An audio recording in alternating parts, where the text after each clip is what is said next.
నేను మద్యం అనేది కొద్దిసేపు పెడితే దీనికన్నా వేల కోట్లు దోచుకుంటున్నారు. దాని గురించి మాట్లాడతాం మీరు అవకాశం ఇస్తే. మెడికల్ కాలేజీల గురించి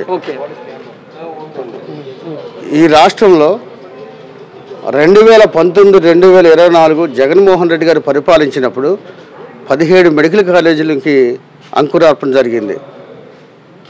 2024కు ముందు 5 మెడికల్ కాలేజీలు ఓపెన్ అయినాయి. ఆ 5 కాలేజీల్లో ఈ Machilipatnam medical college, government medical college కూడా ఒకటి.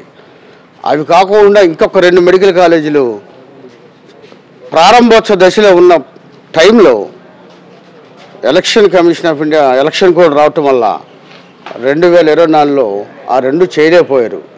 అవి కాకుండా ఇంకొక 10 మెడికల్ కాలేజీలు 20%, 30%, 40%, 50% వరకు పనులు జరుగుతూనే ఉన్నాయి. ఇప్పుడు వచ్చిన ఈ కూటమి ప్రభుత్వం ఆ 10 మెడికల్ కాలేజీలకి పని చేసి ఓపెన్ ప్రారంభోత్సవం చేయాల్సిన బాధ్యత వాళ్ళదే. ప్రభుత్వం మారింది కాబట్టి దాన్ని చేయకోకుండా 5,000 కోట్లు కనుక ఈ మెడికల్ కాలేజీలకి పెట్టగలిగితే ప్రజలకు ఎంతో సౌకర్యం ఉంటుంది. పేద ప్రజలకి సీట్లు వస్తాయి మెడికల్ కాలేజీల్లో. ప్రస్తుత పరిస్థితుల్లో వాళ్ళ యొక్క చీకటి పీపీపీ అని ప్రైవేటైజేషన్ ద్వారా ఒక జీవో తీసుకొచ్చారు, చీకటి జీవోని. దానికి మేము వ్యతిరేకిస్తున్నాం. వైఎస్ఆర్సీపీ పార్టీ ఎస్ఎస్ఎల్ రాష్ట్ర అధికార ప్రతినిధిగా నేను. ఎందుకంటే మీరు చేసే విధానం వల్ల ఈ సమాజంలో ఉన్న ఎస్సీ, ఎస్టీ, ఓబీసీలకి అన్యాయం జరుగుతుంది. మేమున్నాం, మా బిడ్డలకి మెడికల్ సీట్ రాకపోతే కొనుక్కుని మేము జాయిన్ చేయలేము మెడికల్ సీట్లని. అలాగే ఆరోగ్యం కూడా హాస్పిటల్కి వెళ్ళి మేము లక్షలు ఖర్చు పెట్టలేం. ఆనాడు జగన్మోహన్ రెడ్డి గారు ఆరోగ్యశ్రీ ద్వారా 25 లక్షల వరకు ఇచ్చారు ఆయన. మీరేం చేస్తున్నారు? ఇప్పుడు 3,000 చిల్లర బకాయిలు చెల్లించలేక ఆరోగ్యశ్రీ మీద ఇప్పుడు మీ హాస్పిటల్స్ ఎవరైతే ఈ ప్రైవేట్ హాస్పిటల్స్ ఉన్నాయో ఇప్పుడు ఎవరు చూడట్లా. మరి ఆ పేదవాడి పరిస్థితి ఏంటి? అక్కడ అనారోగ్యంతో హాస్పిటల్, కార్పొరేట్ హాస్పిటల్కి వస్తే ఒకప్పుడు బాగా అందింది వైద్యం, ఈనాడు అందట్లా.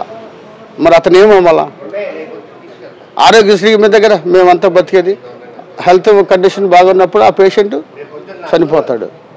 లేదనుకుంటే అతని యొక్క భార్య పుస్తులు తాకట్టు పెట్టి లేకపోతే ఆ సెంటున్నర భూమి తాకట్టు పెట్టుకుని ఆరోగ్యాన్ని కాపాడుకోవాల్సిన బాధ్యత వస్తుంది ఈ రాష్ట్రంలో. నిమిత్తమే నేను ప్రత్యేకించి చెప్తున్నా, మీరు దాదాపు 1,00,000 కోట్ల వరకు స్కామ్ చేయబోతున్నారు ఈ 17 మెడికల్ కాలేజీల మీద ప్రైవేటీకరణకి వెళ్ళి. దాన్ని విరమించుకోండి. ఆ ప్రైవేట్ కాలేజీల్లో ఒక మెడికల్ కాలేజీ కనుక మీరు పెడితే దానికి అనుబంధంగా ఒక ప్రభుత్వ సూపర్ స్పెషాలిటీ హాస్పిటల్ కూడా కట్టాలి. ఎప్పుడైతే మీరు ప్రభుత్వ సూపర్ స్పెషాలిటీ హాస్పిటల్ కట్టారో ఎంప్లాయ్మెంట్ పెరుగుతుంది.